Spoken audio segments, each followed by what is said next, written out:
सबके बाहर जाने के बाद सुनील प्रताप लाला जी को फ़ोन करता है और कहता है, क्या सच्ची? हाँ, तू भी आजा, सामने से लाला जी बोलते हैं। और फिर सुनील प्रताप अपने विश्वसनीय कांस्टेबल यादव को अपने साथ लेकर लाला जी के घर बताए हुए पते पर पहुंच जाता है, जहां जहां पर रघुवीर प्रताप, अरविंद यादव, लाला जी, जय सुरेंद्र पहले से मौजूद थे। और फिर वहां पर शुरू होता है शराब का दौर, जो 12 बजे रात तक चलता है। 12 बजे रात सभी शराब के नशे में चूर हो चुके थे। तभी लाला जी हंसते हुए कहते हैं, शुभारंभ कीजिए नेताजी। और रघुवीर प्रताप लड़खड़ाते हुए कदम से कमरे में जाता है, जहां पर संध्या को कैद कर रखा था। संध्या डरी सहमी रोते हुए एक कोने में बैठी थी। रघुवीर प्रताप उसे जबरदस्ती खींच कर बेड पर लाता है। संध्या हाथ जोड़ने लगती है कि उसे छोड़ दे, पर रघुवीर प्रताप उसकी एक नहीं सुनता और उस बच्ची के साथ बहुत ही गलत करता है। उसके बाद विनोद राय, अरविंद यादव, सुनील प्रताप और कांस्टेबल यादव भी बारी बारी से आते हैं, उसे गिद्ध की तरह नोचते हैं। संध्या बेहोश बेड पर पड़ी रहती है और सभी अपनी गंदगी की बिसात बिछाकर उसे उसी कमरे में बंद करके वहां से चले जाते हैं। अगली सुबह लाला अपने इसी एकांत पड़े घर में रुका हुआ था, तो सुबह उठते ही वापस संध्या वाले कमरे में जाता है और उसे जी भर कर नोचता है। संध्या के शरीर पर नोच खरोच के निशान थे, उसके शरीर पर जगह जगह दांत गड़े थे और संध्या बेहोश बेड पर रोते हुए लेटी थी। पूरे दिन में कई बार लाला बार उसके पास आता और शाम आते आते संध्या की हिम्मत और उसका शरीर दोनों जवाब दे लगता है। फिर भी लाला एक बार आखिरी बार आता है, फिर अपने आदमी को बुलाता है, जहाँ तुम लोग भी मजे ले लो, फिर उसे मार कर उसके घर के आगे फेंक कर जला देना। लाला अपने आदमियों को बोलकर वहाँ से चला जाता है। लाला के 4 आदमी, उसके शरीर बहुत विशाल थी, संध्या के पास जाते हैं। उसकी सांस बहुत धीमी चल रही थी। फिर उसने चारों गिद्ध की तरह उसे नोचते हैं, यहाँ तक कि उसकी मौत के बाद भी उसकी लाश से भी नोचते खाते रहते हैं और उसे पूरे शरीर को पेट्रोल से गीला करके उसके घर के बाहर रात को 2 बजे ले जाते हैं। वहाँ संध्या की लाश को फेंक कर आग लगा देते हैं और भाग जाते हैं। आग की रोशनी से तुरंत सभी भाग कर वहाँ आते हैं और पानी डालकर बुझाते हैं। तब अधजली लाश अभी तक अधजली हो चुकी होती है। गीता सुन्न होकर वहीं पर बैठ जाती है। गांव वाले उस अधजली लाश को लेकर पुलिस स्टेशन और फिर हॉस्पिटल जाते हैं, जहां पर उन्हें दोनों जगह धुतकार का भगा दिया जाता है। यहाँ तक कि थाने के कांस्टेबल यादव आता है और गांव वालों को डरा धमका कर लाश जल्दी जल्दी से जलवा देता है। गीता तो पहले गहरे सदमे में थी, अब उन्हें समझ भी आ रहा था कि यहाँ क्या था, वो क्या करे और क्या ना करे। शंकर, जिसने दोनों पैरों पर खड़ा भी नहीं हुआ जा रहा था, वो भी हॉस्पिटल से जिद करके शमशान घाट जाता है। आदिल, जिसका इतना मनमुटाव था वरुण के साथ, वो भी नम आंखों से शमशान घाट पहुंचता है। शंकर मन में, माफ कर दे मेरे दोस्त, तूने कहा था इन दोनों का ध्यान रखूं और तुझे वादा भी किया था, पर पूरा नहीं कर पाया। और उसकी आंखों से आंसू बहने लगते हैं। वहीं रात के वक्त वरुण को ये खबर मिल जाती है कि संध्या इस दुनिया में नहीं है। वो सिल में बुरी तरह से चीख पड़ता है, पागलों की तरह अपना सिर दीवार पर पटकने लगता है, अपना हाथ दीवार पर मार मार कर जख्मी कर लेता है और पूरी तरह से रो रहा होता है। जेल का वार्डन आकर वरुण को संभालता है, तब वो बेहोश हो चुका होता है। जेल का डॉक्टर उसकी मलहम पट्टी करता है। थोड़ी देर में वो होश में आता है और पूरी तरह से हाथ पैर पटकने लगता है। बड़ी मुश्किल से जेल से लोग उसे कंट्रोल कर पाते हैं और उसे नींद का इंजेक्शन दे देते हैं। सुबह 6 बजे सभी शमशान घाट पर वापस आते हैं और शंकर, आदिल, गीता के पास जाते हैं, पर इनकी इतनी हिम्मत नहीं हो रही थी कि उनसे कुछ बोलते। दोनों काफ़ी देर तक खामोशी से उनके पास बैठे रहे। पूरे दिन वरुण को होश नहीं आता है और रात में जब उसे होश आता तो वो फिर से एक बार पूरी तरह चीखने लगता है। उसकी चीख की आवाज़ सुनकर पूरा जेल दहल जाता है। गुरुजी आराम से जेल में बैठे हुए थे। गुरुजी, अब क्या होगा? उनका चेला बोलता है। ये तबाही के पहले का मंजर है, सब जल कर राख होने वाले हैं। गुरुजी बड़ी शांत आवाज़ से बोलते हैं। तो गुरुजी, हुआ तो इसके साथ बहुत गलत है। चिंता मत कर, लोग बरसों तक इसका नाम याद रखेंगे और जुल्म करने वाले बस इसके नाम से दहल जाएंगे। कुछ दिनों की मौज बची है इन कमीनों के पास, उसके बाद तबाही शुरू होगी। गुरुजी ये सब बोलते हैं और उनका चेला बस उनकी बात पर सिर हाँ में हिला देता है। वह वहीं पूरी रात चिल्लाने चीखने के बाद सुबह तक वरुण के आंसू और उसकी आवाज़ दोनों सिक्सियों में बदल चुकी होती हैं। अब शेष था बस उसके दिल में गुस्से की आग और उसकी उजड़ी हुई वीरान पड़ी दुनिया। अगले सुबह की किरण अपने साथ एक नया सवेरा लेकर आती है।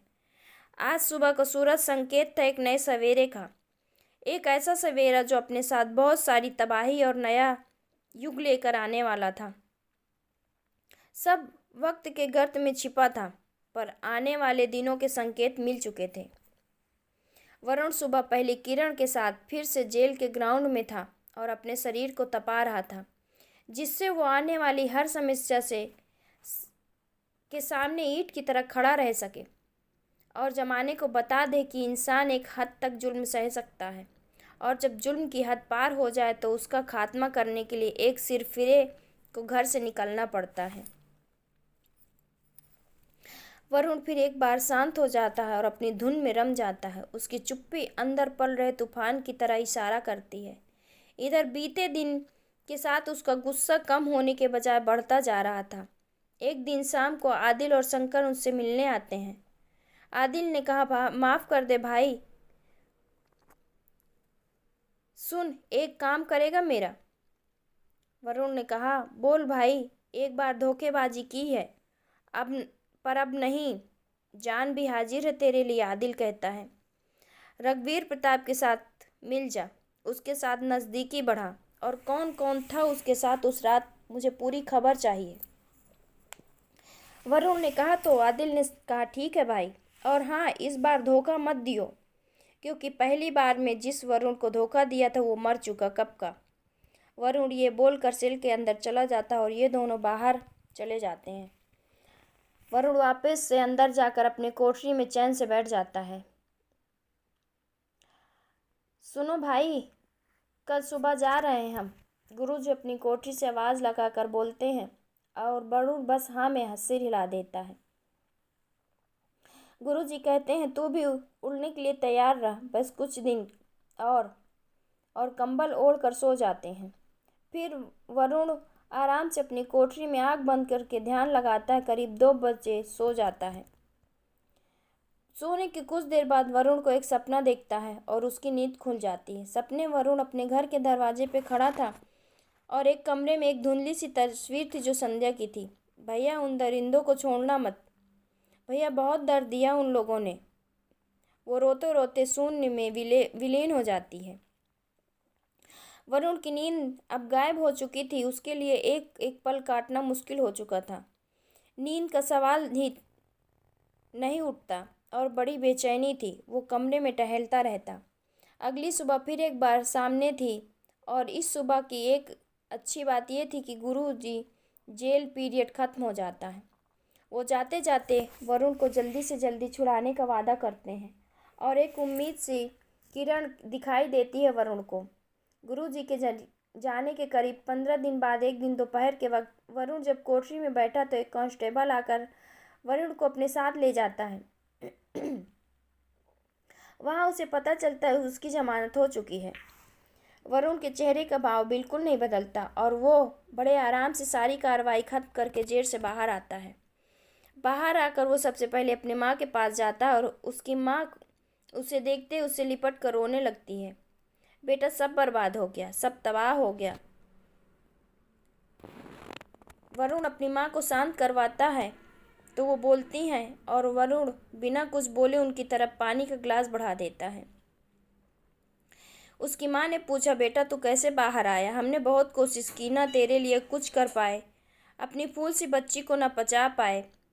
उसने कहा, कोई बात नहीं माँ, चल बेटा, ये गांव ये जगह छोड़ देते हैं, अब यहाँ बचा कौन है अपना, और माँ ये गांव छोड़कर कहाँ जाएंगे? तो उसकी माँ कहती, बेटा कहीं भी चल लेंगे, यहाँ नहीं रहेंगे। क्या रखा है यहाँ? ना खाने को रोटी, ना अच्छे लोग। तब वरुण कहता, नहीं माँ, ये मेरी जन्मभूमि है, यहाँ से कहीं नहीं जाएंगे। और क्या पता जहाँ जाएं वहाँ भी ऐसे लोग हों तो कहाँ जाएंगे, तो फिर क्या करेंगे।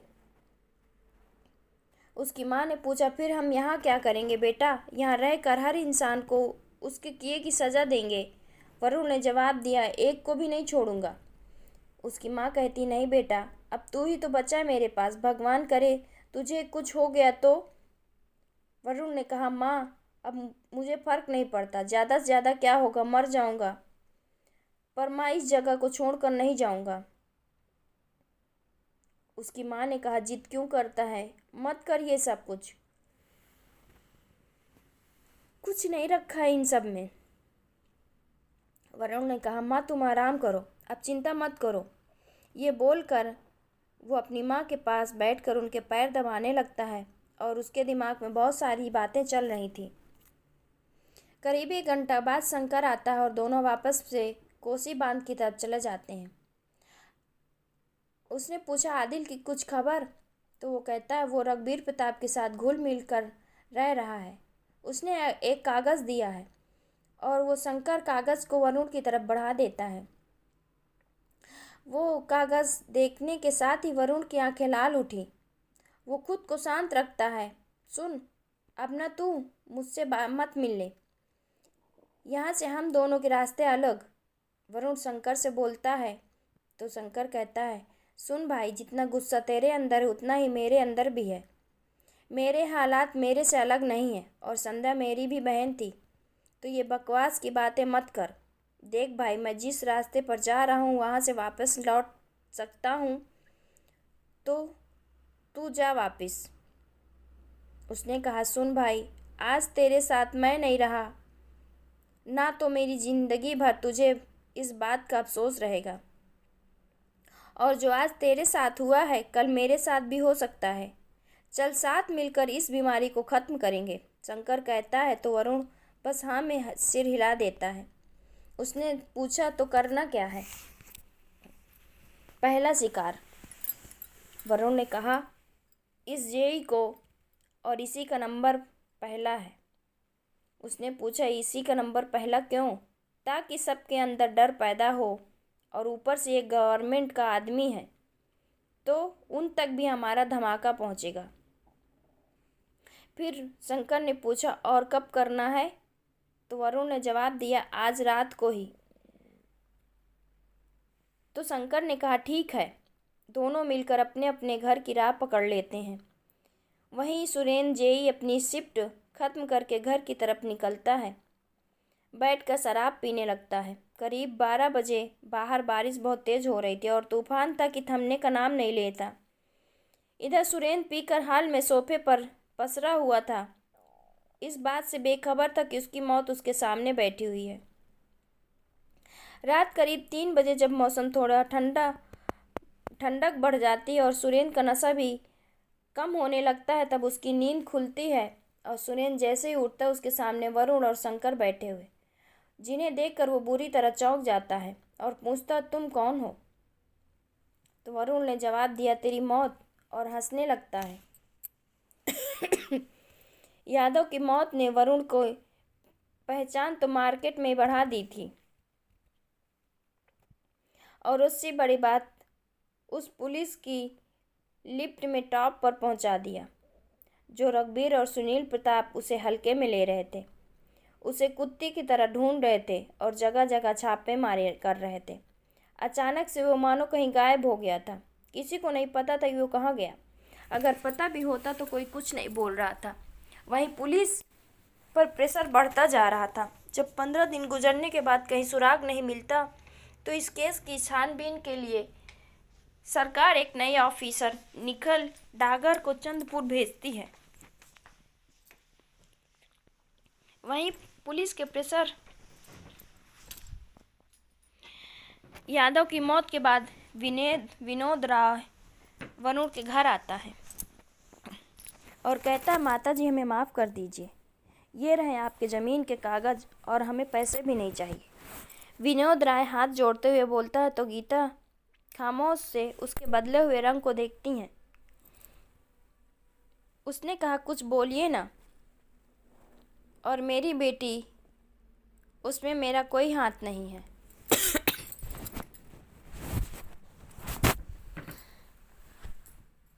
विनोद राय गीता के पैरों में गिरकर कहता, माफ़ कर दीजिए हमें, अब ऐसी भूल नहीं होगी। तो उसकी माँ ने कहा, क्या लाला इतनी जल्दी डर गया? तो तुझ पर यह डर शोभा नहीं देता। जा यहाँ से और अपनी बारी का इंतज़ार कर। गीता जी बोलकर वहाँ से उठकर चली जाती हैं और लाला बाहर से ही कई बार आवाज़ लगाता है कि एक बार तो वरुण से बात कर लें, पर गीता जी घर का दरवाज़ा धड़ाम से बंद कर देती हैं। लाला वहाँ से मायूस होकर चला जाता है। इधर निखिल डागर ने पुलिस स्टेशन आते ही वरुण वाली पुलिस पूरी फाइल पढ़ता है और फाइल पढ़ने के बाद वो सब पुलिस वालों की अच्छी खासी क्लास लेता है। इधर सुनील प्रताप इस बात से और ज़्यादा खींच उठता है और रघुवीर प्रताप के पास जाता है और कहता है, सर एक बात कहें। एक कांस्टेबल तिवारी निखिल डागर के पास जाकर बोलता है, हाँ बोलो। सर, इन लोगों ने उसके साथ बहुत बुरा किया है, अब वो इसका बदला ले रहा है। वो एक क्रिमिनल के साथ हमदर्दी है आपको?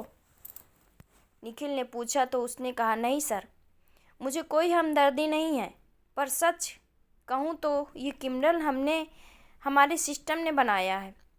वो तो एक कबड्डी का उभरता हुआ खिलाड़ी था जिसकी आंखों में बहुत सारे सपने थे, पर हमने उसे पहले एक चोर, फिर एक खूनी, एक अपराधी बना दिया। तिवारी उसके बाद निखिल डागर को वो सारी बातें बताता है जो उसकी फाइल में नहीं थी और निखिल डागर सुनकर चौंक जाता है। वहीं सुनील प्रताप रघुवीर प्रताप के पास जाता है और कहता है, नेताजी कुछ कीजिए, इसने नाक में दम कर दिया है। पहले तो वरुण और अब निखिल डागर। सुनील बोलता है तो नेता कहता है, मैंने तुझे पहले ही बोला था कि उसे मार दे, पर तेरी समझ में बात कहाँ आती है, अब भुगत ये सब। रघुवीर प्रताप गुस्से में बोलता है तो वो कहता है, नेताजी मुझे क्या पता था कि वो साला कल का पैदा हुआ लौंडा इतना खतरनाक साबित होगा हमारे लिए। तब नेता ने कहा, एक काम कर, उसकी माँ को ले आ, उसकी सारी गर्मी उतार जाएगी। रघुवीर प्रताप कहता है और अपने कुछ आदमियों को वरुण की माँ को उठाने के लिए भेज देता है।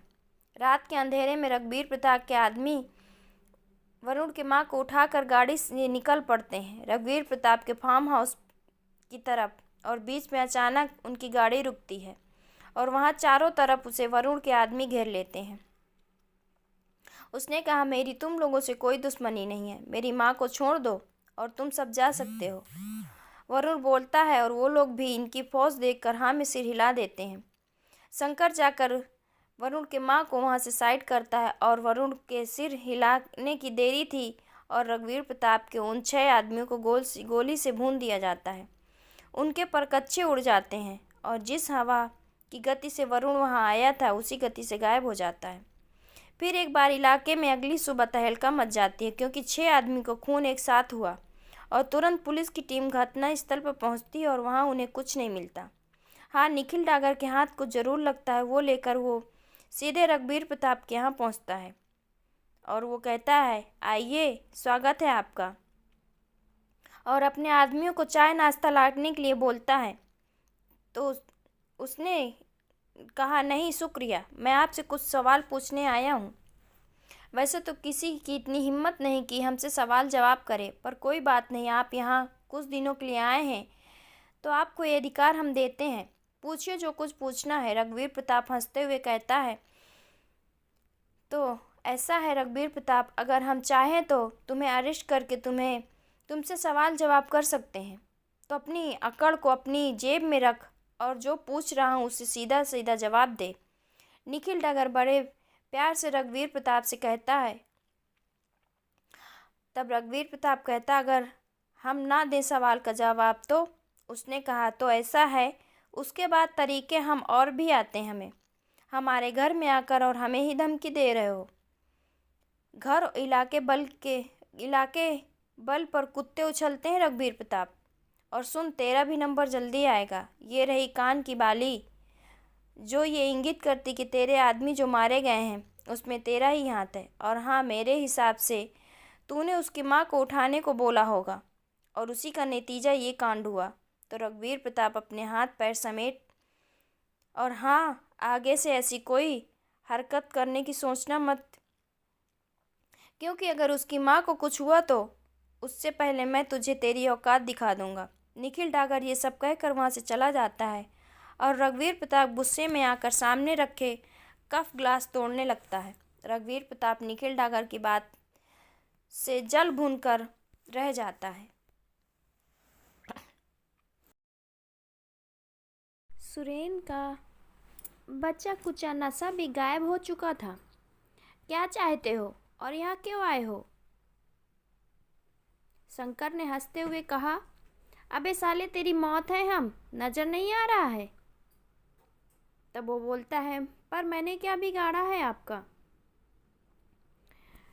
शंकर ने कहा, वो लड़की तो याद होगी तुमको जिसको तुम लोगों ने जला दिया था। और शंकर बहुत गुस्सा भी हो जाता है। तब वो पूछता है, कौन सी लड़की, किसकी बात कर रहे हो? सुरेन बहुत मासूम बनता है। तभी शंकर चाकू लेकर उसकी तरफ बढ़ता है और बड़ी बेरहमी से उसके मुंह पर 3-4 बार चाकू चला देता है, जिस वजह से उसके मुंह से खून की धारा बह पड़ती है। और शंकर ने कहा, अब याद आया कुछ? मैंने कुछ नहीं कहा था, मुझे छोड़ दो। वो गिड़गिड़ाता रहा। तब वरुण बोला, क्या बोला? तुझे छोड़ दें? छी, शर्म भी नहीं आती तुझे? मेरी एक 12 साल की बेटी है, उसके बारे में तो सोचो। तभी फिर वरुण कहता है, अरे तूने सोचा था उस लड़की के बारे में? और आराम से उसके सामने खड़ा हो जाता है। कहता है, गोली मार दे क्या इसे? वरुण कहता है, नहीं यार, इतनी आसानी मौत थोड़ी ना देंगे इसको। फिर वहाँ से किचन की तरफ चला जाता है वरुण। किचन से नमक और मिर्ची ले आता है, उसके मुंह पर मल देता है। सुरेन दर्द और जलन के मारे चीख पड़ता है। कुछ देर बाद जब वो शांत होता है तो वरुण उसके पूरे शरीर पर चाकू चलाने लगता है। उसकी चीख से पूरा घर दहल उठता है और वाहन के तूफान के शोर की वजह से उसकी आवाज़ वहीं दब कर रह जाती है। वरुण उसके बाद सुरेन की जीभ काट लेता है और पूरे शरीर पर ढेर सारा खून बहता है। बड़ी बेरहमी से उसकी आंखें निकाल लेता है। लगभग में सुरेन खत्म हो चुका था, पर उसके बाद वरुण उसके पेट चीरकर उसकी आंतें निकाल कर पूरे घर में फैला देता है। ये बहुत ही भयावह दृश्य था पूरे घर का। और वरुण सुरेन के खून से उसके घर में लिखता है, मैं आ रहा हूँ, तैयार रहना। ये तो पहला था सरकार, अब मेरी हुकूमत होगी। और साथ में एक हंसने वाला चेहरा। उसके बाद शंकर और वरुण वहाँ से निकलते हैं और सीधे जाके कोसी नदी में कूद जाते हैं। कूद कर कोसी नदी का वो पेट पार करते हैं और दूसरे साइड में रखे अपने कपड़े चेंज करते हैं। फिर बड़े आराम से कपड़ों को कोसी नदी के हवाले करके निकल पड़ते हैं वहाँ से और दूसरे ठिकाने की ओर जाते हैं। फिर अगली सुबह जब वहाँ के स्टाफ जेई के कमरे में जाता है तो वहाँ का दृश्य देखकर उसके होश उड़ जाते हैं। वो तुरंत थाने में फ़ोन करता है। चूँकि मामला गवर्नमेंट का था, तुरंत ही पुलिस वहाँ पहुँच जाती है। सुनील प्रताप की ने ये दृश्य देखकर चौंक जाता है और जब वहाँ लिखे शब्दों को पढ़ता है तो उसके रोंगटे खड़े हो जाते हैं। वो तुरंत ही रघुवीर प्रताप को कॉल करता है और उससे सारी बात बताता है। तभी वो कहता है, ठीक है, वो लाइंस वहाँ से मिटा दो और पता करो ये कौन है साला हमसे पंगा ले रहा है। तभी उसने कहा, नेताजी, कहीं वो वरुण तो नहीं है? कल ही जेल से निकला है। तब नेताजी कहते हैं, अरे उसकी इतनी औकात नहीं है कि वो हमसे उलझे। जल्द से पता लगाओ ये कौन है। इस पर सुरेन के मरने से हमारा बहुत नुकसान होगा। रघुवीर प्रताप गुस्से में फ़ोन काट देता है। वहीं सुनील यादव को बोलकर वो लाइंस मिटवाता और फिर छानबीन में जुट जाता है। वहीं वरुण वहाँ से निकलकर सीधे गुरुजी के पास चला जाता है और शंकर बिना किसी शोर शराबे के अपने घर चला जाता है। सुरेन की मौत की खबर अखबार में छप जाती है, पर इस बार से ज़्यादा तो फर्क पड़ता है और ना ही कोई हो हल्ला होता है। वरुण और शंकर को जिस तरह की उम्मीद थी रघुवीर प्रताप को फर्क पड़ेगा, वैसा कुछ नहीं होता और वो आराम से अपनी मनमानी में लगा रहता है। इस बात से वरुण झल्ला उठता है और वो फिर अपनी दूसरे शिकार की तैयारी कर लेता है। इस बार बारी आती है कांस्टेबल यादव की। उसे मारने के लिए वरुण अब खुले में आने की सोचता है। फिर से सोच ले वरुण, उसके दोस्त ने कहा यह खतरनाक होगा। वरुण ने कहा अब जब हथियार उठा ही लिया है तो अंजाम से क्या डरना, बस भगवान से इतनी प्रार्थना करूंगा कि जब तक सबको मौत के घाट न उतार दूं मैं बचा रहूं। और वो फिर निकल पड़ता है अपने अगले शिकार की तरफ। चंदपुर के मेन मार्केट यादव यहाँ पर हफ्ता वसूली और अपनी मनमानी करने के लिए आता है और बीच चौराहे पर उसे कांस्टेबल यादव मिल जाता है। उसने कहा क्यों बे साले, ऐसे कुत्ते की तरह घूम रहा है, फिर अंदर जाना है क्या? यादव वरुण को बोला तो वरुण उसके पैरों के बीच में एक जोर से लात मारता है और बोलता है साले तू जानता है एक पुलिस वाले पर हाथ उठा रहा है। यादव कराहते हुए कहता है तो उसने कहा साले तुझे पता है मुझे वर्दी में क्यों मार रहा हूँ? ताकि तुम लोगों को पता लग सके कि गलत का अंजाम क्या होता है। और उसके मुंह पर वरुण ने जोरदार लात मारा। यादव के मुंह से खून निकलने लगता है। इंतजाम पहले से ही था और वरुण उसे बीच चौराहे पर टांग देता है। चारों तरफ भीड़ इकट्ठा हो जाती है और वरुण सबके सामने उसकी डंडों से पिटाई करने लगता है और तब तक उसे मारता है जब तक उसकी जान नहीं निकल जाती और कहता है सुनो, देखो, ध्यान से देखो, इसका हाल अगर किसी ने पुलिस के सामने मुंह खोला तो उसका भी यही अंजाम होगा। वरुण जोर से बोलता है, फिर हाथ आगे बढ़ाता है। शंकर उसके हाथ में गन दे देता है और वरुण यादव के निष्प्राण शरीर पे गोलियों की बौछार कर देता है और वहाँ से चला जाता है। ये एक बड़ा धमाका था। एक तो पुलिस वाले को मारा, वो भी दिन दहाड़े उजाले में और वर्दी में। इस एक घटना ने रातों रात वरुण को हर अखबार के मुख्य पृष्ठ की जगह दिलवा दी। इस एक घटना की वजह से पुलिस से लेकर नेता सभी चौकन्ना हो गए और कोई बात नहीं वरुण, तेरी मौत इससे भी बुरी हालत में होगी। रघुवीर अखबार को मोड़कर गुस्से में फेंकते हुए कहता है। इधर निखिल डागर रघुवीर प्रताप से मिलने के बाद सभी को अपने केबिन में बुलाता है और कहता है मैं यहाँ नया हूँ, पर इस सर्विस में नया नहीं हूँ। यादव की मौत कोई दुर्घटना नहीं थी बल्कि एक आपसी रंजिश का बदला था। मैं जानता हूँ यहाँ काम कैसे होता है, पर अब शर्म कर लो, एक बेगुनाह को तुमने जबरदस्ती फंसाया और उसका अंजाम है पुलिस के सिर पर कालिक। किसी ने कहा सर वो बेगुनाह नहीं था, चोर था। सुनील प्रताप शांत रहिए, मैं खुद साइट पर ये जान चुका हूँ। इसकी मैंने पूरी इन्वेस्टिगेशन की है। मुझे मत सिखाइए काम कैसे करना है। कांस्टेबल कहता सॉरी सर, अब इस बात से फ़र्क नहीं पड़ता कि वो बेगुनाह था या गुनाहगार। रास्ता उसने गलत चुना है और उसका अंजाम उसे भुगतना ही पड़ेगा। परंतु आप लोग थोड़ा शर्म कीजिए और ईमानदारी से काम कीजिए, क्योंकि उसने वर्दी में एक पुलिस वालों को मारा है और अगर अभी हमने उसे नहीं रोका तो आप सब जानते हैं कि बिहार के क्राइम की किताब में एक नया अध्याय लिखने को तैयार है। निखिल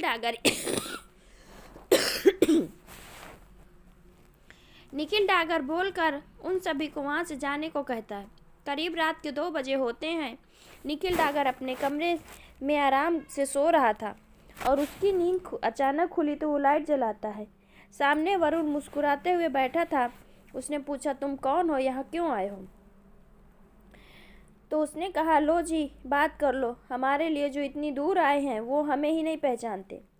वरुण ने हंसते हुए जवाब दिया। तो उसने कहा ओह वरुण, तुम्हारी इतनी हिम्मत कि तकिए के नीचे से अपनी गन ढूंढने लगता है। पर वो गन वहाँ से गायब थी। फिर वरुण ने निखिल को गन दिखाते हुए कहा, ये ढूंढ रहे हो क्या?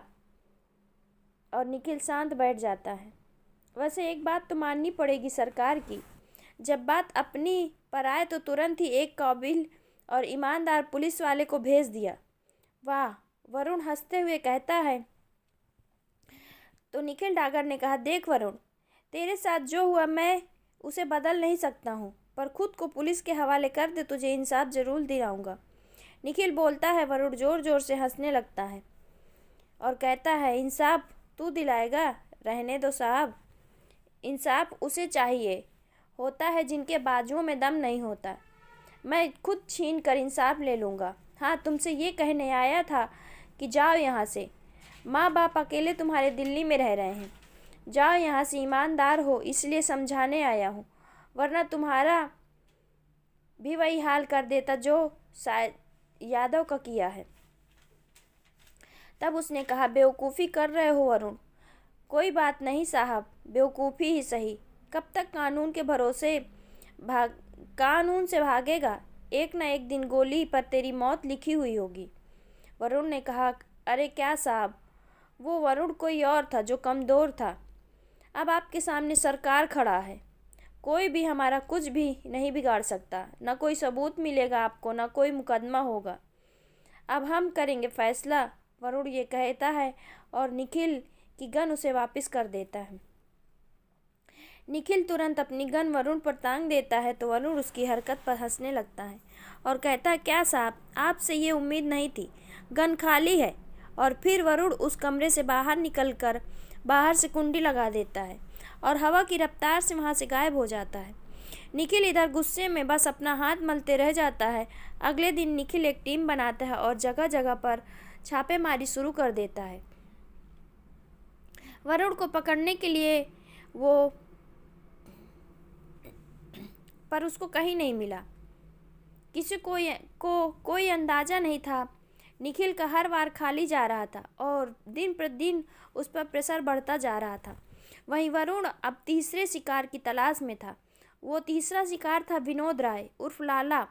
विनोद राय पहले ही काफ़ी डरा हुआ था और इस वजह से उसने अपने घर की पहरेदारी और पहलवान रख लिए थे जो दिन रात उसके घर के बाहर पहरा देते, और फिर भी विनोद राय कभी भी घर से बाहर नहीं निकलता। वहीं वरुण घात लगाकर बैठा था, बस एक मौका मिले और विनोद राय की पहेली खत्म करे। वरुण विनोद राय की एक कमजोरी अच्छे से जानता था और उसी फिराक में उसने अपने चाल चल दी। देखते देखते 1 महीना गुजर जाता है। विनोद राय का डर अब कुछ कम हुआ और अब उसके अंदर एक तड़प सी उठी। उसी बीच उसे खबर मिलती है कि एक ऑर्केस्ट्रा ग्रुप सरगम की एक नई लड़की आई है और विनोद राय ने जब उसकी फ़ोटो देखी तो पागल हो गया। आखिरकार एक रात को उसकी मुराद पूरी होती है और वो लड़की, जिसका नाम शबनम था, चंद्रपुर के पड़ोस के गांव में ऑर्केस्ट्रा के लिए आई थी और सरगम ग्रुप से बात करके लाला ने उस लड़की को अपने घर बुलाया। उस रात लाला उस लड़की से मिलने के लिए अपने फार्म हाउस जाता है और वहाँ पर उसे सुरक्षा का पूरा इंतजाम किया था।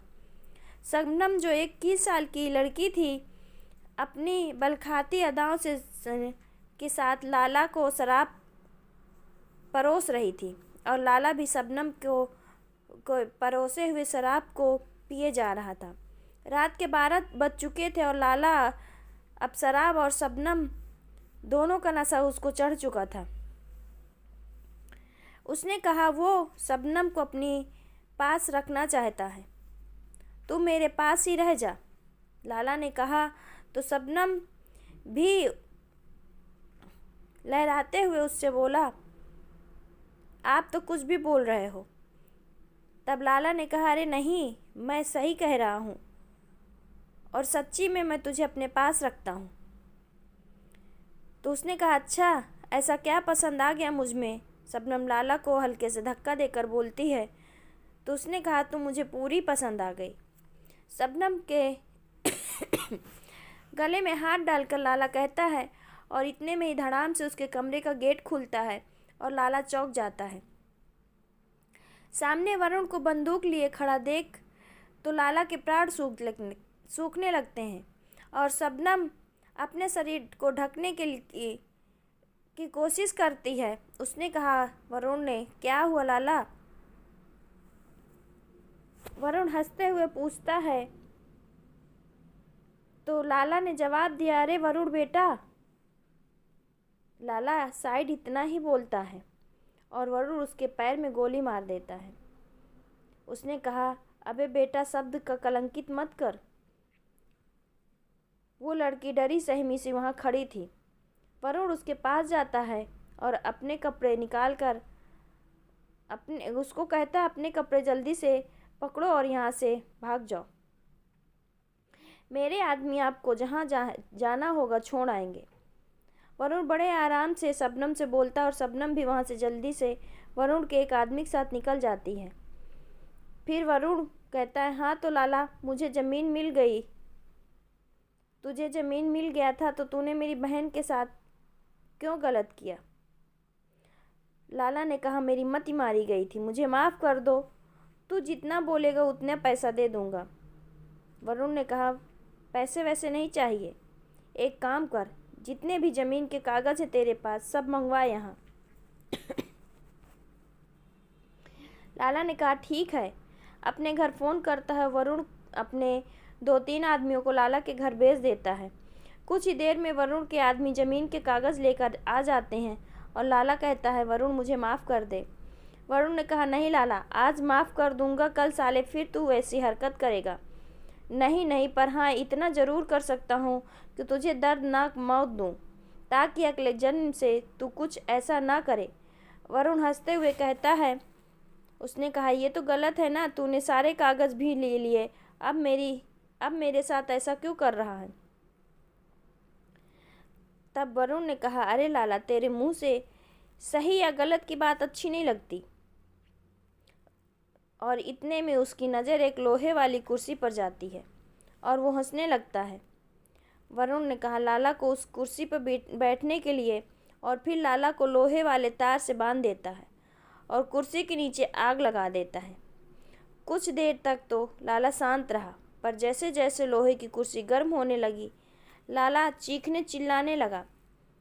करीब 1 घंटे तक लाला वहीं झटपटाता रहा और चीखते चीखते, पर वरुण आराम से उसे झटपटाता हुआ देख रहा था। उसकी हर चीख वरुण को राहत दे रही थी और जब वो खामोशी पसर जाती है तब तक सवेरा भी हो चुकता है। वरुण वहाँ से बाहर आ जाता है जहाँ पर सारे के सारे गार्ड रस्सियों से बंधे थे और फिर वरुण वहाँ से अपने 2 आदमियों के संग निकल जाता है। कुछ ही देर में लाला की मौत की खबर जंगल की आग की तरह पूरे इलाके में फैल जाती है। लोगों पर इसका ज़्यादा कुछ असर नहीं पड़ता क्योंकि आप सबको अंदाज़ा था कि अगला नंबर किसका होने वाला है। पर पुलिस के लिए बड़ी शर्म की बात थी, उसकी नाक के नीचे इतना कुछ हो रहा था। अभी तक उसके हाथ खाली के खाली थे। ना तो वो लोग एक को भी गिरफ्तार कर पाए थे और ना ही इस सिलसिले को रोक पाए थे।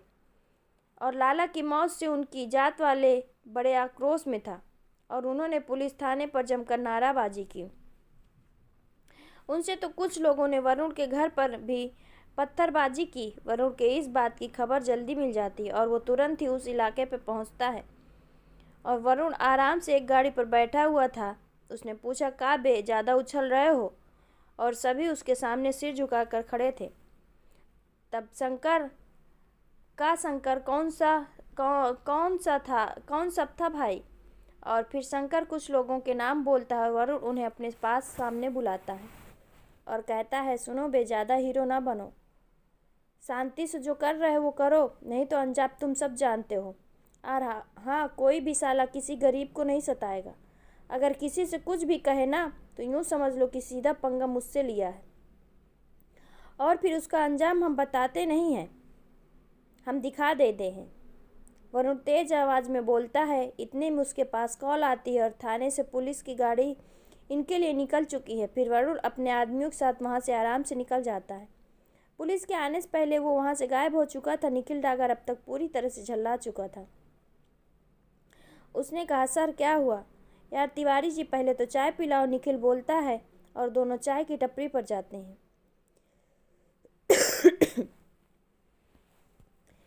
तिवारी ने कहा, सर चाय पी लीजिए। निखिल ने कहा, यार तिवारी, ऐसे तो हम बस लाशें ही इकट्ठा करते रह जाएंगे। निखिल चाय का कप हाथ में लेते हुए कहता है, तो तिवारी कहते, सर मतलब नहीं समझे हम। कोई तो होगा जो इसकी खबर दे सके हमें। ये कहाँ रहता है, पैसे कहाँ से लाता है, कुछ भी हमारे हाथ कुछ भी नहीं है। तिवारी ने कहा, सर पता है ये अब तक बचा क्यों है? क्योंकि अब तक इसने सिर्फ उन लोगों को मारा है जो इसके गुनहगार हैं। गरीब कुछ वक्त से सिर उठा रहे थे तो सब उसके ही आदमी हैं, किसी का बुरा नहीं किया तो कोई दुश्मन भी नहीं है। और उससे भी बड़ी बात यह है, यही का बच्चा है, सर कोसी के चप्पे चप्पे को जानता है। अब यहाँ भी अगर वो हार गया तो फिर क्या है, यहाँ का बेटा हुआ। तिवारी जी कहते हैं। तो उसने कहा, आप भी उनके फ़ैन हैं क्या? साला खुद तो रॉबिन हुड समझने लगा है। लेकिन निखिल चाय का कप साइड में रखते हुए कहता है। तो तिवारी कहते, नहीं सर, हमारे नज़र में सब मुजरिम एक से ही हैं और हमें कोई हमदर्दी नहीं है। वो तो इसे अब तक देखते आए हैं, इसलिए इतना कुछ जानते हैं। तभी वो कहते हैं, तिवारी जी एक बात बताइए, इतना गरीब था तो अचानक से इतना पावरफुल कैसे हो गया?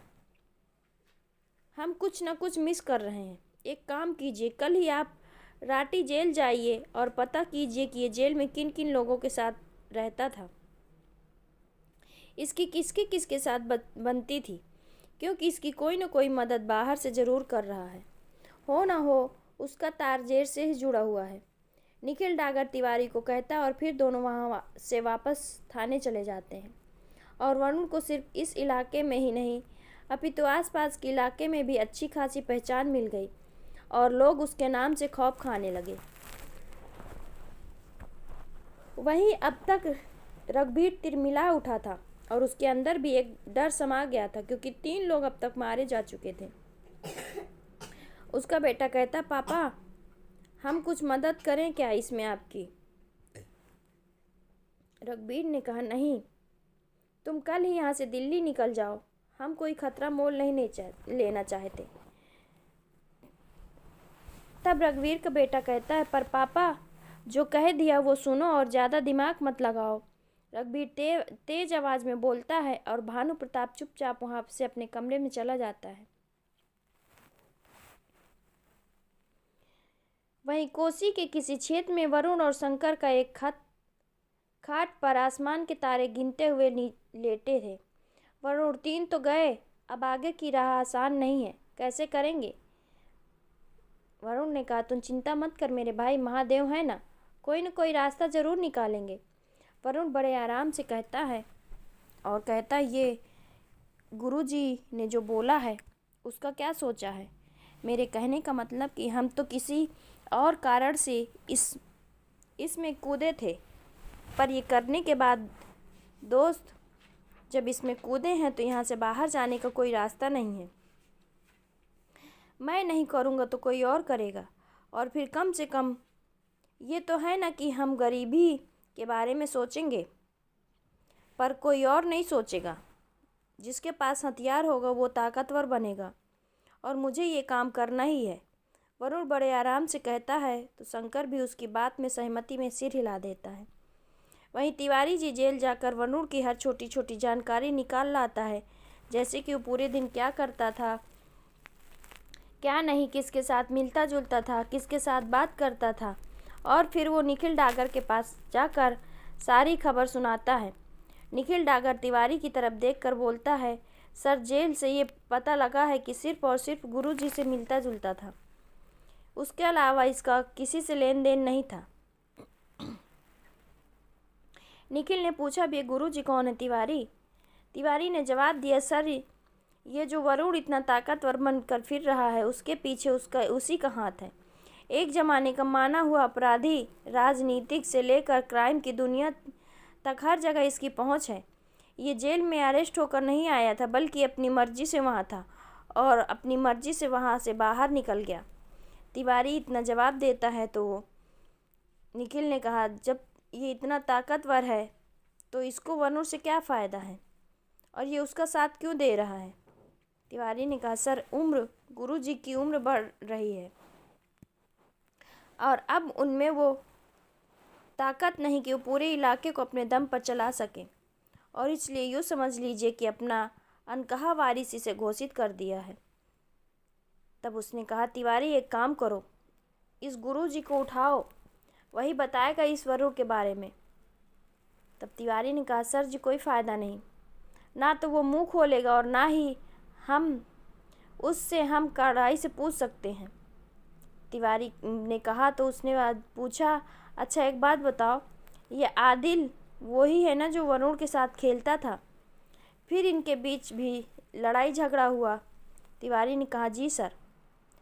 तब निखिल ने कहा, तिवारी, एक काम करो, गुरुजी पर नज़र बनाए रखो और हाँ, आदिल पर कुछ ज़्यादा ध्यान देना, यही हमारा तुरुप का इक्का है। निखिल डागर कुछ सोचते हुए कहता है और तिवारी हाँ में सिर हिलाकर वहाँ से चला जाता है। बस कयासों का दौर चल रहा था कि आगे क्या होने वाला। हाँ, निखिल डागर के आगे आने के बाद इतना ज़रूर हो गया था कि क्राइम पर कुछ लगाम लग गया था और हथियार की तस्करी, शराब की बिक्री पर काफ़ी हद तक लगाम लग गया था। एक रात को अचानक वरुण शंकर के पास आता है और उसे चलने को बोलता है। शंकर ने पूछा, कहाँ जा रहे हैं हम? वरुण ने कहा, चलना, तू चिंता क्यों कर रहा है? और दोनों जीप से निकल पड़ते हैं। करीब आधा घंटे के बाद वरुण मंगरौली के कारखाने में गाड़ी रोकता है और वहाँ दोनों करीब आधा किलोमीटर पैदल चलते हैं। उसने पूछा, भाई, यहाँ कौन है? ये तो सुनसान जंगल सा लग रहा है। वरुण ने कहा, अरे भाई, चल, आज के बाद ना रघुवीर प्रताप बौखला जाएगा, उसे उसकी औकात का अंदाज़ा लग जाएगा। वरुण बोलता है और दोनों एक जगह आराम से बैठकर इंतज़ार करने लगते हैं। जैसा कि वरुण ने कहा था, इनके पहुंचने के लगभग 1 घंटे बाद वहां गहमा गहमी शुरू हो जाती है। कुछ गाड़ियां पहले आती हैं और वहां चारों तरफ अच्छी तरह छानबीन करके वहां से निकल जाती हैं। करीब 10 मिनट के बाद एक गाड़ी में अरविंद यादव और 4 बॉडीगार्ड के साथ आता है। वहीं एक गाड़ी और आती है जिसमें 4 लोग और 2 तरफ एक एक बड़ा बैग था। दोनों एक दूसरे से कुछ पूछते हैं और फिर बैग का अदला बदली करते हैं। इतने में वरुण और शंकर जी, जो अलग अलग हो गए थे, दोनों तरफ से फायरिंग शुरू कर देते हैं। दोनों का एकदम सटीक निशाना था और कुछ ही पलों में 6 लोग मारे जाते हैं। अब वहाँ सिर्फ अरविंद यादव जख्मी पड़ा था और वरुण शंकर इसके सामने खड़े थे। उसने कहा, तू जानता भी है किससे पंगा ले रहा है? वरुण ने कहा, बे साले, मरने की हालत में है और अभी भी हेकड़ी कम नहीं हुई। अरविंद यादव के मुंह पर लात मारते हुए वरुण ने कहा, वो दर्द से कराह उठता है। उसने कहा, तुझे ये बहुत महंगा पड़ेगा। वरुण ने कहा, चल, मुझे मत बता और अपने बाप को फ़ोन लगा। और अरविंद यादव कांपते हुए हाथ से रघुवीर प्रताप को फ़ोन लगाता है। उसने कहा, हाँ, हो गया काम। तो वरुण हंसते हुए बोला, हाँ कुत्ते, इसका तो काम तमाम होने वाला है। तभी रघुवीर ने कहा, तू, अरे वहाँ, बड़ी जल्दी पहचान गया। उसने, सुन बे, उसे छोड़ और निकल वहाँ से, वरना बेमौत मारा जाएगा, जानता है ना मुझे? अच्छा जी, शायद तो भूल रहा है, जिसकी आवाज़ तक से तू कांप गया उसको को धमकी दे रहा है। सुन, तुझे एक ज़बरदस्त खबर सुनाता हूँ। तेरा सारा माल जलकर धुआं हो गया है और तेरे पिए को मार दिया है। वरुण ने हंसते हुए कहा, तो उसने बोला, बेटा, तेरी मौत तुझे मेरे पास ला रही है। चल, भौंकना बंद कर। और हाँ, तुझे क्या लगता है तूने अपने बेटे को दिल्ली भेज दिया तो वो बच जाएगा? साला सब की जड़ वो ही है। और हाँ सुन, एक वादा करता हूँ तुझे उसके हाथ से आग नसीब नहीं होने दूंगा और उसे कंधा तू ही देगा। वरुण ने हंसते हुए ये बोला और फ़ोन काट देता है। इतने में ही अरविंद यादव वहाँ से उठकर भागने की कोशिश करता है और वरुण उसके पैर में दूसरी गोली मारता है। अरविंद लड़खड़ाते हुए वहीं गिर जाता है और उसने कहा, यार, इसे कैसी मौत दें? इसी से पूछ लेते हैं। शंकर ने हंसते हुए कहा, तो एक काम करते हैं, और वरुण वहाँ से थोड़ी दूर जाकर एक बड़ा सा पत्थर उठाकर लाता है और वो पत्थर अरविंद यादव के एक हाथ के ऊपर उठाकर छोड़ देता है। अरविंद यादव की चीख गूंजने लगती है, और जब उसकी चीख कम होती है तो वरुण फिर दूसरे हाथ पर और फिर इसी तरह से बारी बारी उसके दोनों पैरों पर पत्थर उठाकर फेंकता है। अब तक लगभग अरविंद यादव के शरीर से प्राण निकल चुके थे। अंत में वरुण उसके मुंह पर वही पत्थर मार देता है। वरुण और शंकर उसके कपड़े खून के छींटों से भर चुके थे, और दोनों वरुण वहां से बैग लेकर पड़े गांजे और कोकीन को आग लगा देते हैं, और दोनों पैसों वाले बैग लेकर वहां से चले जाते हैं। दोस्तों, अगर ये मेरी कहानी पसंद आए तो कमेंट करके ज़रूर बताइएगा। इसके बाद पुलिस को खबर मिलती है कि जंगल में एक लाश मिली है, और पुलिस फिर एक बार अपनी किरकिरी कराने वहां पहुंच जाती है। लाश देखकर सबका माथा घूम जाता है, और बड़ी मुश्किल से लाश के टुकड़ों को भी पुलिस इकट्ठा करती है। रघुवीर प्रताप भी वहां आता है और पुलिस के काम करने के तरीके पर सवाल उठाता है। मीडिया के सामने रघुवीर प्रताप घड़ियाली आंसू बहाता, जबकि उसे और पुलिस दोनों को अच्छी तरह से पता है ये मौत का सिलसिला क्यों चल रहा है। इस मर्डर से निखिल बुरी तरह से झल्ला जाता है, और सबसे पहले बिना वारंट गुरुजी को उठाता है, और मजाल कि वो गुरुजी के मुंह खुलवा सके। वही अब रघुवीर प्रताप और सुनील प्रताप भी बुरी तरह से डर चुके थे।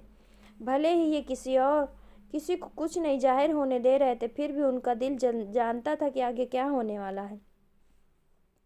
वहीं रघुवीर प्रताप के सिर पर एक और मुसीबत आन पड़ी थी। उससे मिलने बाबा साहेब आते हैं। रघुवीर प्रताप जाकर उनके पैर छूता है। तभी बाबा साहेब कहते हैं, मैं आ जाता तुम आपसे मिलने, आपने कष्ट क्यों किया। रघुवीर, मैंने सुना है जो भी हुआ बहुत मैं लौटा दूंगा पैसे, आप चिंता मत कीजिए। रघुवीर उनके बात पूरा करने से पहले ही बोलता है, बात पैसों की नहीं है रघुवीर, बात है हमने जो हुकूमत बनाया है उसे कल का पैदा हुआ छोटा मोटा गुंडा इतनी बड़ी बादशाहत को चुनौती दे रहा है। पैसों का क्या है, वो तो आता जाता रहेगा। एक बार लोगों के मन से डर खत्म हो गया तो हम किसी लायक नहीं बचेंगे। बाबा साहेब ने बड़े गंभीर में कहा। तो रघुवीर ने कहा, जी बाबा साहेब, मैं खुद ही इसे देखता हूँ। तब बाबा साहेब ने कहा, तुम क्या देख रहे हो, क्या कर रहे हो, सब पता है मुझे, पर एक भी बार और तुम पर भरोसा करके देख लेता हूँ, पर याद रखना कि इसके बाद भी तुमसे नहीं संभला तो मुझे ही खुद कुछ न कुछ करना पड़ेगा। बाबा साहब ये बोलकर खड़े होते हैं, और रघुवीर बाहर गाड़ी तक उन्हें छोड़ने के लिए जाता है। उनके जाने के बाद वो राहत की सांस लेता है और पहले आदिल को अपने पास बुलाता है। उसने कहा, आदिल, इसकी कोई कमजोरी ही नहीं है क्या। आदिल ने कहा, नहीं नेताजी। तब उसने फिर पूछा, कुछ तो कमजोरी कड़ी होगी ना, इसकी माँ कहाँ जा सकती है, कुछ आइडिया है। तब उसने कहा, नहीं नेताजी, आपके कहने पर इसके मामा के यहाँ और बाकी जगह भी पता करवाया, पर वो कहीं नहीं मिली। कोई लड़की रघुवीर प्रताप पूछता है, पर आदिल ने ना में सिर हिला दिया। आदिल, पता करो इसके साथ कौन कौन से लड़के हैं और उनमें से किसी को तोड़ने की कोशिश करो, क्या पता कुछ भी हमारे हाथ लग जाए। अब इसे ख़त्म करना ज़रूरी हो गया है, वरना हम कहीं के नहीं बचेंगे। रघुवीर प्रताप ये बोलकर वहाँ से चला जाता है, और आदिल मन ही मन रघुवीर प्रताप की ये हालत देखकर खुश हो जाता है।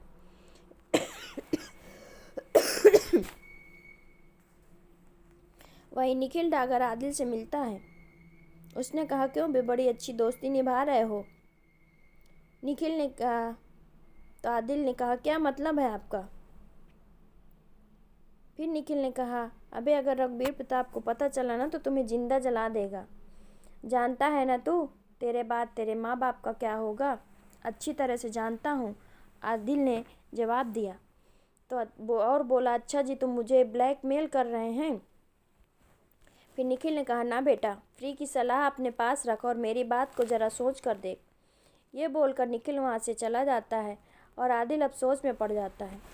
आदिल असमंजस में फंसा हुआ था, क्योंकि यह बात उसके माँ बाप की थी। एक तरफ उसकी दोस्ती ताक पर रखी हुई थी। आदिल तुरंत निखिल डागर को आवाज़ देता है, कहता है सर सुनिए और भागते उसके पास जाता है। उसने कहा हाँ बोल क्या हुआ। आदिल ने कहा सर मैं आपको वरुण की जानकारी देता हूँ, बदले में आप मेरे माँ बाप को कुछ नहीं होने देंगे। आदिल कहता है और निखिल के चेहरे पर मुस्कान आ जाती है। तब उसने कहा डील पक्की, और बेटा अगर जानकारी गलत निकली ना तो याद रखना पुलिस वालों की दुश्मनी बहुत महंगी पड़ती है। निखिल बड़े आराम से बोलता है और वहाँ से निकल जाता है। आदिल फिर भी अपने रास्ते हो लेता है। इस मर्डर के बाद सुनील प्रताप के पीछे निखिल ने कुछ आदमी छोड़ रखे थे ताकि वो किसी तरह से वरुण को फंसा सके। इधर आदिल का पहला काम था निखिल डागर का विश्वास जीतना, और ये मौका भी उसे जल्द ही मिल जाता। एक शाम आदिल फ़ोन करके निखिल से बात करता है को बताता है कि शंकर एक माल की डिलीवरी के लिए कोसी नदी के पुल के पास आ रहा है, और निखिल भी इस बात को अच्छी तरह से जानता था कि शंकर हाथ में आ गया तो वरुण आधा टूट जाएगा, और वो अपनी पूरी टीम लेकर कोसी नदी के पुल के पास पहुंचता है। पुलिस वाले मजदूर के भेष बनाकर पहले ही पुल के आसपास मौजूद थे। आदिल की इंफॉर्मेशन सही थी और शंकर वहां माल लेने आता है। जैसे ही वो डिलीवरी रिसीव करता पुलिस वाले उस पर फायरिंग चालू कर देते हैं। इनके दो लोग मौके पर ही मारे जाते हैं और शंकर बड़ी होशियारी दिखाते हुए नदी में कूद जाता है और एक गोली उसे छूकर निकल जाती है। निखिल डागर फिर भी नहीं रुकता और फिर फायरिंग करता है। अब देर हो चुकी है क्योंकि शंकर बिजली की रफ्तार में पानी में कूदता है और अंदर ही अंदर थोड़ी दूर जाकर तैरते हुए दूसरे पार निकल जाता है। उसने पूछा क्या लगता है तिवारी भाग गया क्या? तिवारी ने कहा साहब जब तक उसकी लाश नहीं मिलती तब तक कुछ कहना मुश्किल है। तिवारी जवाब देता है तो वहीं पर वरुण बहादुरी दिखाते हुए वहां से निकल तो गया पर उसकी हालत अब खराब हो रही थी। वरुण को भी खबर मिलती है। वो तुरंत शंकर को ढूंढने के लिए निकल जाता है। शंकर उसे बेहोशी की हालत में मिल जाता है। तुरंत ही वो उसे लेकर सहरसा की तरफ निकल पड़ता है क्योंकि उस तरफ पुलिस की गश्त कम थी। वहीं निखिल डागर एक रिलीफ टीम को लाश ढूंढने के लिए नदी में उतार देता है। तेरी इंफॉर्मेशन सही थी आदिल। निखिल फ़ोन करके आदिल को बोलता है बस अपना वादा मत भूलना सर। आदिल ने कहा सामने से जवाब देता है बस एक मुश्किल है, शंकर की लाश नहीं मिली। अब तक पता कर कि वो जिंदा है या मर गया, और हाँ वरुण को इंफॉर्मेशन ला कर दे। निखिल डागर ये कहकर फ़ोन काट देता और आदिल धड़ाम से बेड पर बैठ जाता है। अगले ही पल बिजली की फुर्ती से उठता और वहाँ से निकल जाता है। मीडिया का जमाव कोसी नदी के किनारे लगा हुआ था और उसमें निखिल डागर बोलता है कि शंकर को गोली लगी है और उसी की लाश ढूंढ रहे हैं। शंकर की मौत खबर तुरंत मीडियम छा जाती है और सभी निखिल डागर की पीठ थपथपाने लगते हैं। शंकर की मौत सुनकर तो रघुवीर प्रताप को सारे जहां की खुशी मिल गई और वो पूरे दिन जी भर का शराब पीता है। अपने पूरे स्टाफ को खूब शराब पिलाता है। कुछ दिन तक पूरे इलाके में शांति पसरी रही। शायद ये तूफान आने की पहली शांति थी। वरुण ने सुन एक बार वरुण का ठिकाना बता दें। निखिल डागर आदिल से बोलता है। उसने कहा ठीक है पता करता हूँ, और आदिल अपने रास्ते निकल जाता है। अगले दिन वो निखिल डागर को वरुण का एग्जैक्ट लोकेशन बता देता और निखिल डागर अपनी टीम लेकर तैयार हो जाता है। आगे जाने पर इन्हें कोसी नदी पार करके दूसरी तरफ जाना था और सभी बोट में सवार होकर नदी पार करते हैं। बड़ी सावधानी से लोग वरुण के बताए ठिकाने पर पहुंच जाते हैं पर वहां कोई भी नहीं था। निखिल डागर आसपास सर्च करने को बोलता है और इतने में उसकी नज़र सामने टंगे एक बोर्ड पर जाती है। उसमें लिखा होता है वेलकम निखिल डागर। निखिल डागर मन में मतलब ये एक ट्रैप था, और इतने में ही इन सब को चारों ओर से वरुण के आदमी घेर लेते हैं। किसी को कुछ भी समझ नहीं आता कि क्या हो रहा है और ये चारों तरफ से घिर चुके थे। इतने में सामने से वरुण ताली बजाते हुए आता है और कहता है वेलकम, आपके आने में कोई तकलीफ़ तो नहीं हुई? और निखिल डागर उस पर बंदूक तान देता है। तब उसने कहा ना ऑफिसर, सोचना भी मत, शायद तुम्हें तुम्हारी जान की फिक्र न होगी। एक गोली चली और ये 20 बेकसूर पुलिस वाले मारे जाएंगे, तो सोच समझ कर आगे बढ़ना। फिर निखिल डागर अपनी गर्दन घुमाकर देखता है तो वाकई उसके सारे ऑफिसर बंदूक के नोक पर थे। वरुण ने निखिल का मजाक उड़ाते हुए कहता, अरे कोई कुर्सी दो इन साहब को। उसने कहा, क्या यार, तुम तो बड़े कच्चे खिलाड़ी निकले, तुमसे इससे बेहतर की उम्मीद थी। और बोला, सुन बे 2 टके के गुंडे, एक तो पहुंचा ना शमशान घाट और अब तेरी बारी है। और निखिल डागर की ये बात सुनकर वरुण जोर जोर से हंसने लगा और कहा, पागल हो क्या दोस्त की मौत के गम में? ना, मैं बचकानी बातों पर हंस रहा हूँ, वरुण ने जवाब दिया। और शंकर को आवाज़ दिया तो वरुण को जिंदा देखकर मानो सब के सांप सूख गए। निखिल साहब, ये सारा प्लान शुरू से ही मेरा ही था। आपको लग रहा था गेम आप चल रहे हैं, पर आपको लगता है इस प्लान में कहीं शंकर कोई जख्मी होने का जिक्र नहीं था। वरुण बड़े आराम से बोलता है और अब निखिल के पास उसकी बातों का कोई जवाब नहीं था। चलिए, दूसरी बार मिलकर अच्छा लगा और सिर्फ आपकी वजह से इन पुलिस वालों को भी छोड़ रहा हूँ। इनकी किस्मत अच्छी है। और वरुण वहाँ से सब पुलिस वालों की बंदूक उठा कर अपने साथ रख लेता है और निकलने को लगता है और कहता, हाँ, अब आप लोगों को यहाँ से बोट नहीं मिलेगी और दूसरी बात, इस इलाके में नेटवर्क भी नहीं है, तो आराम से सुबह तक मज़े कीजिए।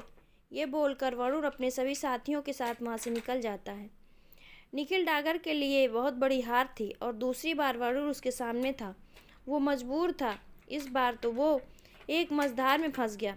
सभी के साथ वो नदी के किनारे तक आता है और वाकई वहाँ कोई नाव वगैरह नहीं थी। जिससे वो सब नदी को पार कर सके और सबके मोबाइल के नेटवर्क भी गायब थे। पूरी रात अब इंतज़ार करने के सिवाय उनके पास कोई रास्ता नहीं था, क्योंकि ये लोग जिस जगह पर थे उनकी दोनों तरफ से नदी बह रही थी और ये इलाका बीच का था। हारे हुए सभी बैठे हुए थे। निखिल का दिमाग कह रहा था, इस रात में वरुण फिर एक मर्डर करने वाला है, जिसकी वजह से वो ज़्यादा बौखला गया और इस वक्त सिवाय इंतज़ार के उसके पास कोई रास्ता नहीं था। वहीं वरुण नदी पार करता और अपने साथ 3 और आदमी को लेकर पुलिस कॉलोनी जाता है। बड़े आराम से सुनील प्रताप का दरवाज़ा नॉक करता है और नशे में धुत सुनील प्रताप आकर दरवाज़ा खोलता है। वरुण दरवाज़ा खोलते ही उसे बेहोशी की दवाई सूंघाकर बेहोश कर देता है और बड़े आराम से पीछे की दीवार के रास्ते से लेकर उसे कॉलोनी से बाहर निकल जाता है। किसी को कानो कान खबर भी नहीं होती। सुनील प्रताप का अपहरण हो चुका था। वरुण अपने आदमियों के साथ उसे लेकर वहां से चला जाता है। सुबह 4 बजे नाविक आ जाता है और निखिल डागर की टीम वहां से नदी पार करती है। जल्दी से सभी पहले बांध तक आते हैं और वहां से निखिल सबसे पहले रघुवीर प्रताप को कॉल करके उसकी स्थिति जानता है और फिर सुनील को फ़ोन लगाता है और उसका फ़ोन ऑफ आता है। निखिल फटाफट एक टीम को पुलिस कॉलोनी भेजता है और खुद थाने के लिए निकल जाता है। वरुण ने फ़ोन करके ही सुनील का नंबर ट्रैक करने को बोलता है और ये नंबर लास्ट का कहाँ पर ऑफ हुआ था, पर उसका लास्ट लोकेशन पुलिस कॉलोनी में ही आ रहा था। निखिल थाने में बैठा हुआ था और कुछ ही देर में सुनील प्रताप के घर से पुलिस की टीम वापस आ जाती है और उनका लटका हुआ चेहरा साफ साफ बता रहा था कि सुनील के साथ कोई अनहोनी हो चुकी है। निखिल गुस्से में अपने टेबल को पलट देता है और तिवारी से आदिल को उठाने के लिए बोलता है। आदिल के आते ही निखिल उस पर चांटे की बरसात करता है। आदिल अब बड़े ही आराम से हंसते जा रहा था। ये हंसी निखिल को और भी ज़्यादा चुभ रही थी। उसने इतने गुस्से में आदिल की अच्छी खासी धुनाई कर दी। तिवारी ने आकर निखिल को रोका और बोला, ऐसे में तो मर जाएगा। तभी निखिल बाहर जाकर बैठ जाता है। कुछ देर बाद निखिल आदिल को अपने सामने बुलाता है। उसने कहा, क्या हुआ सर, थक गए क्या? तब निखिल ने कहा, बेटा तू तो गया, अपने बारे में न से अपने माँ बाप के बारे में तो सोचता। सर ऐसा है ना, आपको जो करना है कीजिए, हम भी तो देखते हैं आप क्या कर लेंगे। आदिल फिर एक बार हंसने लगता है। उसने कहा, ठीक है, अब मैं जाऊं? आदिल ने कहा तो निखिल ने हाँ में सर हिला दिया। आदिल वहाँ से चला जाता है और निखिल किसी को कॉल करके आदिल का पीछा करने के लिए कहता है।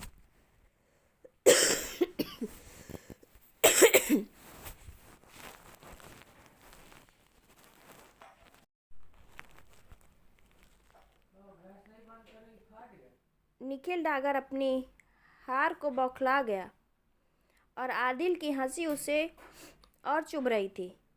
इस वक्त वो मजबूर था क्योंकि उसके पास आदिल के खिलाफ कोई सबूत नहीं था। जिस वजह से वो आदिल को रोके वो उसे जाने को कह देता और वो अच्छी तरह से जानता था कि सुनील यानी कि पुलिस वाले की मौत में सनसनी सी फैल जाएगी और इस वजह से अपनी पूरी टीम और आसपास के थानों भी पुलिस बुलवा कर हर जगह रेड मरवाता है। सुबह से शाम हो चुकी थी पर अभी तक सुनील का कहीं खबर नहीं पड़ा। ना ही इतने रेड में कहीं उसे वरुण या उसके आदमी मिले। आदिल भी पुलिस वालों की नज़र से ओझल हो गया और सभी हाथ पर हाथ धरे बैठे हुए थे। इनकी सारी की सारी कोशिश बेकार गई। वहीं अगली शाम की कोसी के किसी दूसरे इलाके में एक कमरे में सुनील बैठा हुआ था और उसके सामने वरुण, शंकर और आदिल बैठे हुए थे। उसने कहा, मुझे माफ़ कर दो वरुण, बहुत बड़ी गलती हो गई मुझसे। मैं खुद रघुवीर प्रताप को अरेस्ट करके तेरे सामने लाऊंगा। वरुण ने कहा, ठीक है, तुझे माफ़ किया। इतना बोलकर चुप हो जाता है और सुनील प्रताप उसकी बात सुनकर खुश हो जाता है। बस मेरी एक शर्त है, मेरी बहन मुझे वापस लाकर दे दे। और वरुण के ऐसा बोलते ही मानो सुनील को सांप सूंघ गया। वरुण, उसने कहा, मेरी कोई गलती नहीं है, उसमें विश्वास कर मेरा। उसने कहा, पुलिस पर विश्वास करूं? पगला गया है क्या? वरुण बड़े आराम से बोलता और सुनील प्रताप गिड़गिड़ाते हुए वरुण के कदमों में गिर जाता है। उसने कहा, ना ना सुनील, ऐसा ना कर, तुझ जैसों के लिए ये कुछ भी नहीं है। और वरुण एक कुल्हाड़ी उठाता है और बड़ी बेरहमी से सुनील का हाथ काट देता है। सुनील की चीख निकलती है। ये तीनों आराम से कुर्सी पर बैठकर सब बड़े आराम से देख रहे हैं तो सुनील वहाँ से बहुत झटपटा रहा था। कुछ देर बाद जब सुनील की चीखना थोड़ा कम हुआ तो वरुण वापस से सुनील का दूसरा हाथ काट देता है। ऐसे में सुनील के बाकी दोनों पैर भी बारी बारी काट देता है। फिर भी जब वरुण को सुकून नहीं मिलता तो सुनील के मुंह पर पत्थरों से कुचल देता है। वरुण खून से लथपथ था और शंकर आदिल उसे संभालने में। करीब रात 2 बजे वरुण अपने आदमियों को कुछ इंस्ट्रक्शन देता है और फिर वहाँ से निकल जाता है। अगली सुबह अफरा तफरी मच जाती है। सुनील के शरीर के टुकड़े अलग अलग जगहों पर बरामद होते हैं। पुलिस स्टेशन के बाहर, रघुवीर प्रताप के घर से बाहर, कुछ टुकड़े अलग अलग मीडिया हाउस से बाहर। सुबह से ही पुलिस दल के साथ लोगों की भी भारी आक्रोश था। भले ही सुनील कितना भी भ्रष्ट क्यों ना हो, पर पुलिस वालों को यूं मारने का मतलब था सीधे तौर पर पुलिस को चुनौती देना। और ये दूसरी बार था कि ऐसा कुछ हुआ। आनन फानन में निखिल को सस्पेंड कर दिया जाता है और फौरन ही इस केस का पर मानू सिंह यादव, जो एक तेज तर्रार IPS ऑफिसर था, उसे अपॉइंट किया जाता है। मानू सिंह यादव आते हैं और साथ ही वरुण के साथियों को उठाने को बोलता है, खासकर आदिल को। शाम तक पुलिस वाले आदिल को उठाकर लेकर आते हैं और वहाँ पर मानू सिंह पहले तो उसकी अच्छी खासी खातिर करता है, पर मजाल है वो आदिल के मुंह खुलवा पाए। आदिल के बेहोश हो जाने पर मानू सिंह अपने कैबिन में आता, जहाँ पर निखिल पहले से उसका इंतजार कर रहा था। उसने कहा, क्या कुछ बोला वो? तभी मानू सिंह ने कहा, ना अभी तक तो नहीं, जल्द ही मुंह खोलेगा, ज़्यादा देर टार्चर नहीं सह पाएगा। मानू सिंह अपनी कुर्सी पर बैठकर बोलता है, वहीं सख्त चर्बी है, वो इतनी आसानी से मुंह नहीं खोलेगा, वो हम देख लेंगे। ये बताओ, इतने टाइम में कुछ भी तुम्हारे हाथ नहीं लगा क्या? खाली बैठकर मक्खी मार रहे थे तुम? उसी के साथ मिले हुए हो? तब उसने कहा, कैसी बात कर रहे हो? इस वजह से सस्पेंड हो गया और आप हैं कि मुझ पर ही इल्ज़ाम लगा रहे हैं। तभी उसने कहा, क्या पता डागर साहब, सस्पेंशन के बदले आपको इनाम मिल रहा हो उसकी तरफ से। पैसों के आगे ईमान कहाँ ही ज़्यादा देर ठहरता है। मानू सिंह निखिल डागर को शक की नज़र से देखता है और बोलता है। निखिल डागर के पास उसके सवाल का कोई जवाब नहीं था, क्योंकि सच्चाई ये थी कि इतना वक्त बीत जाने के बाद एक कांस्टेबल आकर बताता है कि आदिल को होश आ गया है और मानू सिंह वापस लॉकअप में जाता है और फिर एक बार आदिल की खातिर करता है। आदिल मार खार कर फिर बेहोश हो जाता है और अपनी जुबान नहीं खोलता। मानू सिंह के पास एसीपी का फ़ोन आता है और वो मानू सिंह से जल्दी इस अपराध को काबू पाने और गिरफ्तारी करने को कहता है, पर मानू सिंह के दिमाग में कुछ और ही खिचड़ी पक रही थी। वो बस आदिल के होश आने का इंतज़ार कर रहा था। करीब 1 घंटे बाद आदिल को होश आता है, तब मानू सिंह उसे बाहर लेकर आने को कहते हैं। लंगड़ाते हुए आदिल बाहर आता है और कहता है, तू तो कुछ नहीं बताएगा। और आदिल बस नाम में सर हिला देता है। उसने कहा, सोच ले, आखिरी मौका है तेरे पास। आदिल ने कहा, मैं कुछ नहीं जानता हूँ तो क्या बताऊँ। फिर मानू सिंह ने कहा, ठीक है, जा फिर तू, क्योंकि तेरे खिलाफ कोई सबूत नहीं है। मानू सिंह बड़े आराम से बोलता और सभी हैरान हो जाते हैं। उसने कहा, अरे रुक, जाएगा कहाँ, चल मैं तुझे छोड़ देता हूँ, क्या पता रास्ते में तेरा मन बदल जाए। मानू सिंह ये बोलकर एक पुलिस वैन निकालता है और उसमें सवार होकर 2 कांस्टेबल के साथ निकल पड़ता है। करीब 2 किलोमीटर आगे बढ़ने पर एक जगह मानू सिंह वैन रुकवाता है और आदिल को बाहर निकलने को बोलता है और कहता है, जाते जाते तो सच बता दे। मानू सिंह सिगरेट सुलगाते हुए बोलता है, पर आदिल कुछ नहीं कहा और आगे चला जाता है। आदिल के थोड़ा आगे जाने पर मानू सिंह उसे आवाज़ लगाता है और उस पर 3-4 गोलियां दाग देता है। मौके पर ही आदिल गिर पड़ता है, उसकी मौत हो जाती है। इस कांस्टेबल एक बोलता है, सर ये। मानू सिंह फिर दूसरी गन निकालता है और 3-4 गन निकाल कर अपने ही वैन पर फायरिंग करता है ताकि ये सब एक एनकाउंटर लगे, और फिर आदिल की लाश को गाड़ी में डलवा कर पुलिस स्टेशन के लिए निकल जाता है।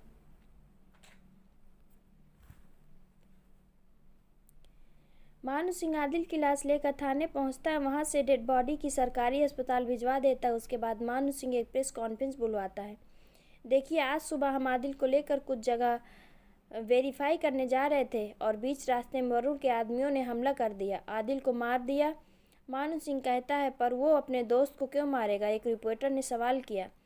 उसने कहा, जी ये बेहतर रहेगा कि आप उससे ही जाकर पूछें, और जहाँ तक मुझे लगता है वो बौखला गया था और आदिल उसके खिलाफ कुछ न बोले, इसलिए उसने आदिल को रास्ते से हटा दिया। पर हमने तो सुना है कि उसकी दुश्मनी सिर्फ उन लोगों से है जिन्होंने उस पर जुर्म ढाया है। कहीं आपकी बार की इस तरह इस बार भी ये फेक एनकाउंटर तो नहीं किया, एक दूसरा रिपोर्टर पूछता है, और मानू सिंह तुरंत ही प्रेस कॉन्फ्रेंस कैंसिल कर देता है। वहीं वरुण ये न्यूज़ देखता है और आदिल की मौत की खबर सुनकर वो टीवी पर रिमोट फेंक कर मारता है।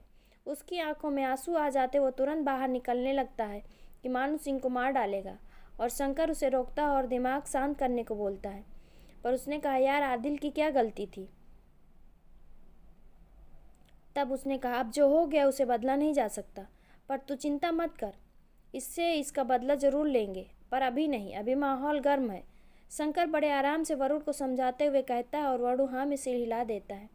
वहीं मानू सिंह उस रिपोर्टर को अपने केबिन में बुलाता है तो उस रिपोर्टर ने कहा, हाँ साहब, बाहर क्या बक रहे थे, हम बड़ी हमदर्दी है हो रही है तुमको उस क्रिमिनलों के साथ।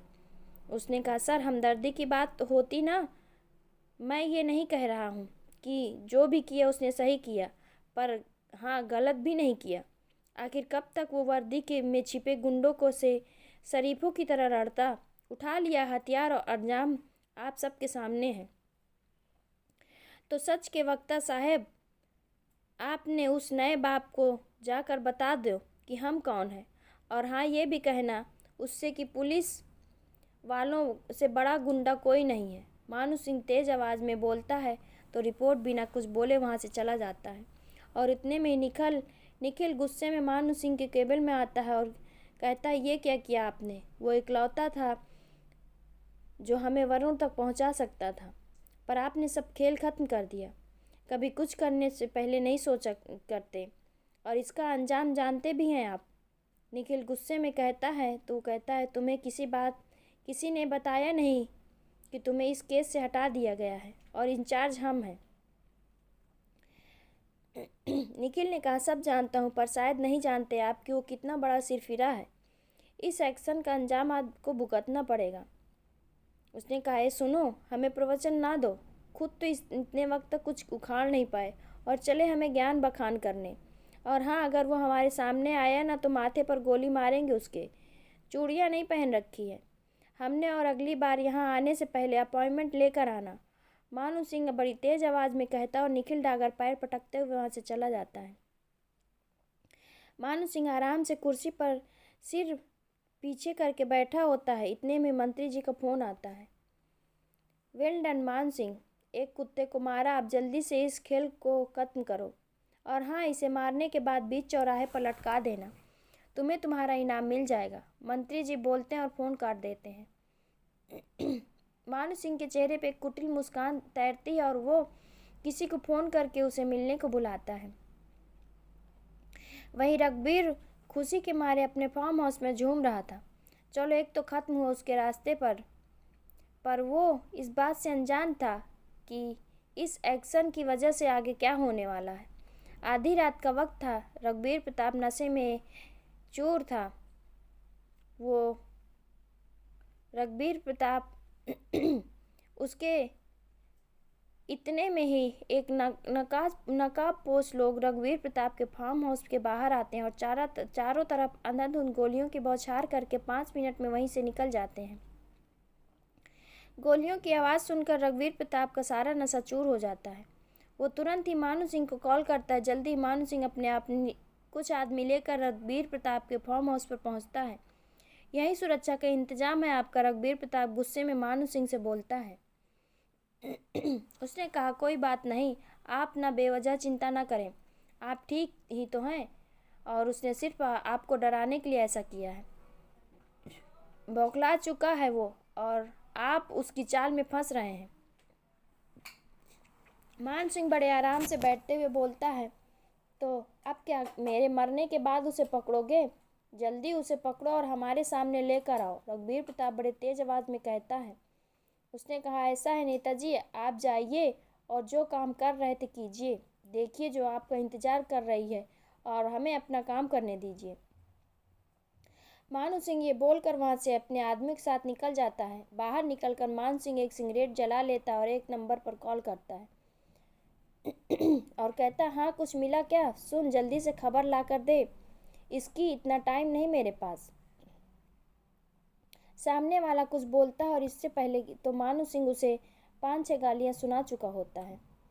उसने कहा जो भी हो, उसके नाते रिश्तेदार या कोई खबरी जिसने उसकी आज तक से छोटी से छोटी मदद की हो, उसकी कुंडली निकाल कर दे, बाकी काम मेरा है। और ये बोलकर मान सिंह फ़ोन काट देता है। उसने कहा मानू सिंह तुम चिंता मत कर बेटा, तेरे दिन पूरे हो गए और अब ज़्यादा दिन तू आज़ाद ना रहेगा। और ये बोलते हुए मान सिंह के चेहरे पर कुटिल मुस्कान तैर जाती है। इसके आगे की कहानी बहुत जल्द आप लोगों तक पहुंचाई जाएगी। इतनी कहानी सुनने के लिए आप सभी का बहुत बहुत धन्यवाद।